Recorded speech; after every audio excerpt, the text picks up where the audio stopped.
Hey guys, how's it going? Today we're just gonna make some keto popcorn. It's only one ingredient, pretty much one step, and one equipment, a dehydrator.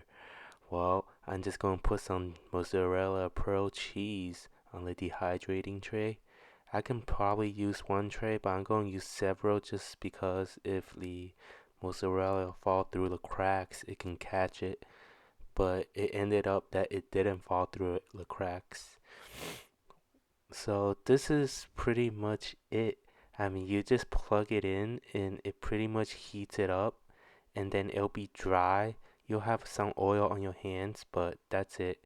No, I'm dead serious. That's it. Some people would suggest you just let it dehydrate at room temperature, but that'll take 3 days. Do you have 3 days? I don't have 3 days. If you decide to use the oven, then you have to turn the heat down really low, and my oven doesn't go below around 170 or so, so it didn't really work for me. Well, take care.